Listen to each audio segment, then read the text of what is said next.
नमस्कार, मेरा नाम है आशीष तिवारी और आप देख रहे हैं खबर उत्तराखंड।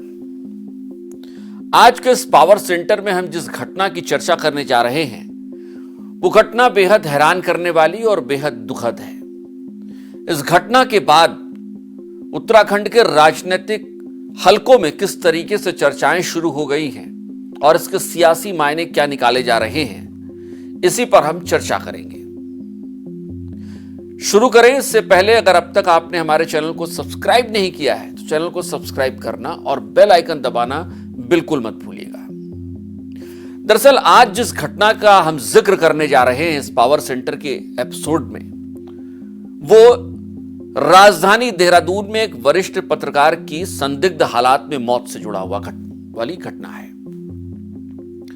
यह मौत एक सामान्य मौत नहीं लगती है।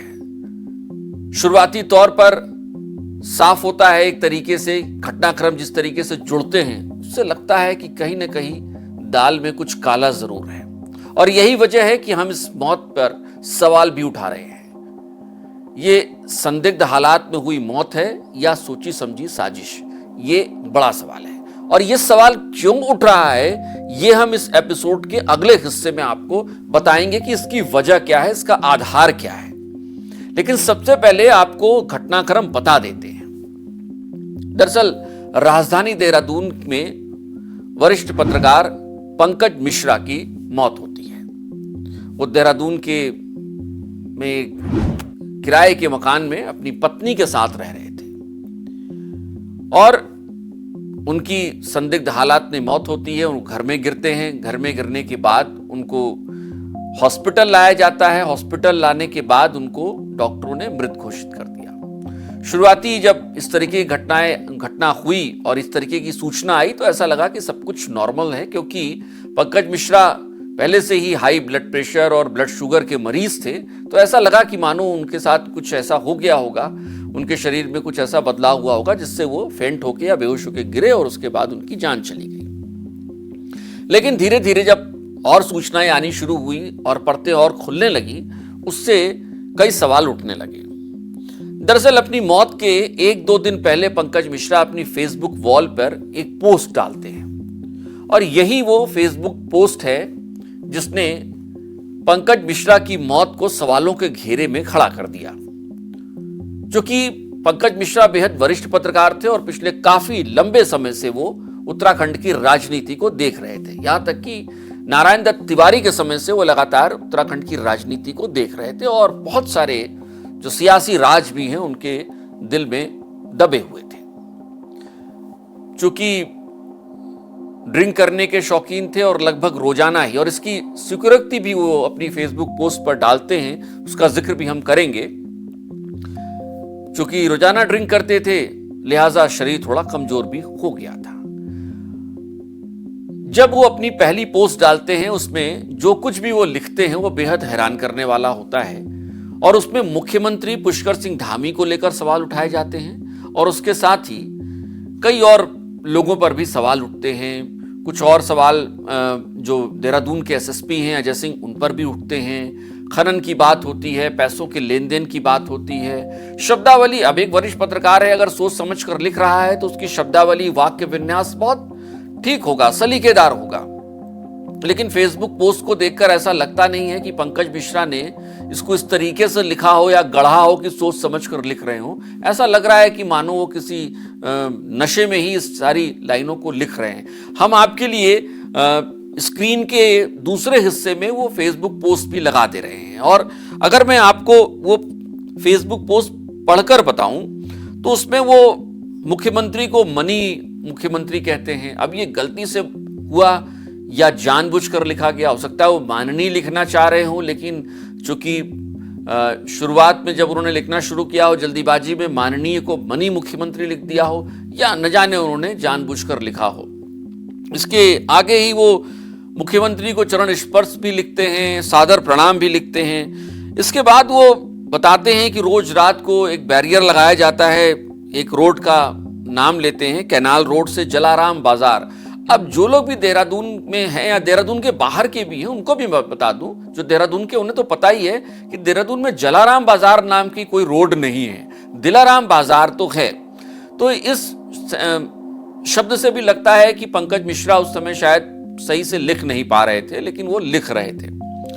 इसके बाद वो आगे लिखते हैं कि आपकी पुलिस इस बैरियर पर, वहां पर अवैध तरीके, मतलब बैरियर लगा हुआ है, एक्सीडेंट हो रहे हैं और आपकी पुलिस कहीं नहीं होती है।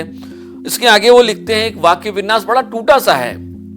आगे लिखते हैं कि SSP Ajay Singh property dealing में बेस्ट हैं। वो कहते हैं कि मुझे तो 2 करोड़ रुपए देने होते हैं। पुष्कर सिंह धामी का नाम लिखते हैं।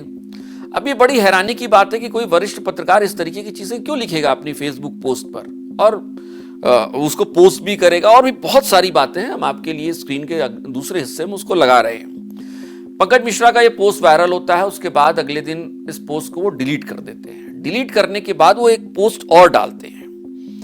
उसके बाद उस पोस्ट में, जो उसको इस पोस्ट को डिलीट करने के बाद डालते हैं, उसमें वो बताते हैं कि कल रात को मुख्यमंत्री जी के बारे में मैंने कुछ ऐसी चीजें लिख दी जो मुझे नहीं लिखनी चाहिए थी, और बाकायदा वो माफी मांगते हैं। ये भी लिखते हैं कि पुष्कर सिंह धामी मेरे बड़े अभिन्न मित्र हैं और सामाजिक स्तर पर मैंने उनके लिए गलत शब्दों का इस्तेमाल कर दिया, मुझे अपराध बोध है, ये मैं इसके लिए बहुत क्षमा प्रार्थना कर रहा हूं। इस तरीके की वो पोस्ट लिखते हैं। साथ ही साथ एक बात और भी लिखते हैं जो बहुत महत्वपूर्ण है, इसको बहुत ध्यान से आप सुनिएगा।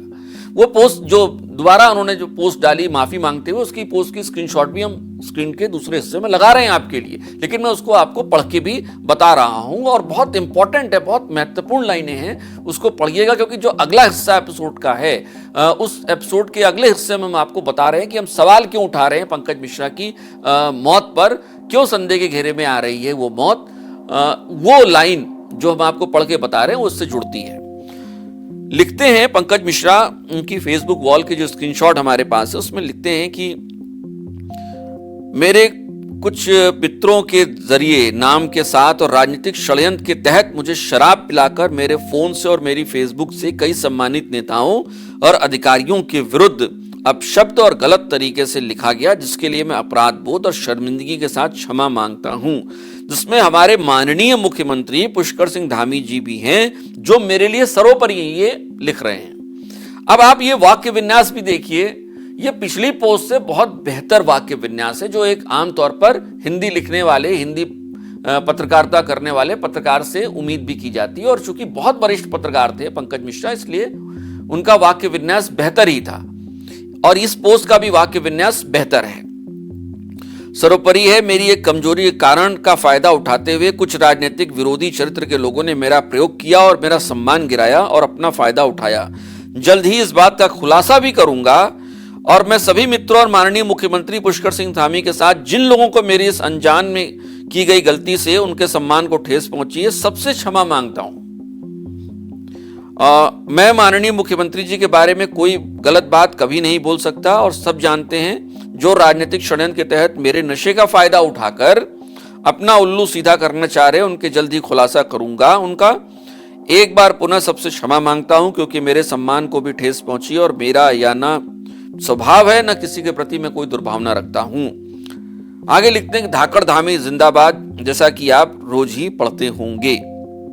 अब यही वो लाइनें हैं जो पंकज मिश्रा की मौत पर सवाल खड़े करते हैं, उनकी मौत को संदेह के घेरे में लाते हैं। पंकज मिश्रा किस खुलासे की बात कर रहे हैं, किनके नामों को सामने लाने की बात कर रहे थे इस पोस्ट में, अगर वो उसको नशे में नहीं लिख रहे हैं, अगर होश में लिख रहे हैं। और हमें लगता है कि जिस पोस्ट को उन्होंने इसके पहले लिखा था उससे तो बेहतर स्थिति में ये पोस्ट उन्होंने लिखी है, क्योंकि इसमें वाक्य विन्यास बहुत ही बेहतर है, लिखने का तरीका ठीक है, बहुत सारी गलतियां भी हैं, लेकिन फिर भी पहले वाली पोस्ट से वो बेहतर है।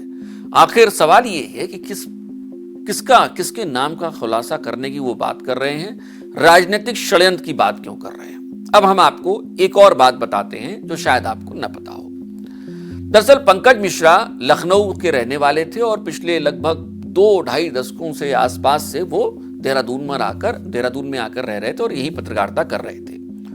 और जैसा हमने पहले भी बताया कि बहुत बड़े स्तर पर कई बड़े राजनीतिक जो उनके जानने वाले थे उनसे मुलाकात करते थे, उनके बारे में बहुत सारे राज उनको पता थे। और मौजूदा मुख्यमंत्री पुष्कर सिंह धामी के वो बेहद करीबी माने जाते थे, क्योंकि लखनऊ यूनिवर्सिटी के पढ़े हुए पुष्कर सिंह धामी भी हैं और लखनऊ के रहने वाले पंकज मिश्रा जी भी थे और दोनों के बीच में अच्छी ट्यूनिंग थी। ये सबको पता है, जो लोग भी जानते हैं, पंकज मिश्रा को जानते थे, सबको पता है कि दोनों के बीच अच्छी ट्यूनिंग थी। सवाल ये है कि जिस तरीके की चर्चाएं हो रही हैं, वो चर्चाएं ये बता रही हैं कि कोई एक ऐसा धड़ा है जो राजनीतिक षड्यंत्र कर रहा है मुख्यमंत्री पुष्कर सिंह धामी को की कुर्सी को हिलाने की। और ये कड़ियां जब जाकर जुड़ती हैं पंकज मिश्रा की मौत से, तो ये बात और भी गंभीर हो जाती है, क्योंकि पंकज मिश्रा और धामी के बीच में जो आपसी ट्यूनिंग थी, और अगर पंकज मिश्रा इस तरीके की बात लिखते, पंकज मिश्रा इस तरीके की बात करते, अपनी फेसबुक वॉल पर लिखते, तो उसका प्रभाव दिल्ली तक चला जाता। देहरादून में तो चर्चा होती ही, देहरादून से लेकर उसका प्रभाव, उसका इंपैक्ट दिल्ली तक जाता और उसके बाद कुछ भी हो सकता था। अब यहां पर सवाल इसलिए उठता है कि कहीं ऐसा तो नहीं है कि मुख्यमंत्री पुष्कर सिंह धामी के करीबी वरिष्ठ पत्रकार की इस तरीके से उसको किनारे लगा दिया गया, ताकि जो कॉन्स्पिरेसी, एक तरीके से हम कहें, उसको कथित कॉन्स्पिरेसी भी कह सकते हैं, क्योंकि मैं अश्योर नहीं हूं, विश्वास से नहीं कह सकता हूं, लेकिन जो चर्चाएं चल रही हैं, वो चर्चाएं यही कह रही हैं, कहीं ऐसा तो नहीं कि इसके पीछे, इस मौत के पीछे कोई राज छुपा हुआ है।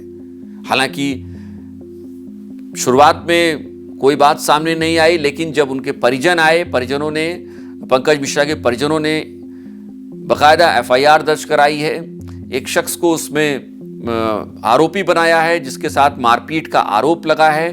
मारपीट के आरोप के साथ ही कई और बातें भी लिखी गई हैं, जिसमें बताया गया है कि मारपीट ऐसी जगहों पर की गई ताकि उनको चोट पहुंचे, अंदरूनी चोट पहुंचे, फिर वो मोबाइल भी लेकर चले गए मारपीट करने वाले। तो एफआईआर है, पुलिस को जांच करनी है।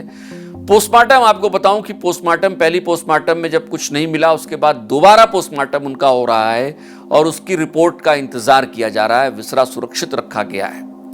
लेकिन ये सारी चीजों के साथ ही जो सवाल है वो बेहद अहम है कि कोई ऐसा था जो नहीं चाहता था कि पंकज मिश्रा वो जो खुलासे की बात वो कर रहे हैं, वो खुलासा वो कर पाए, इस दुनिया में रह पाए।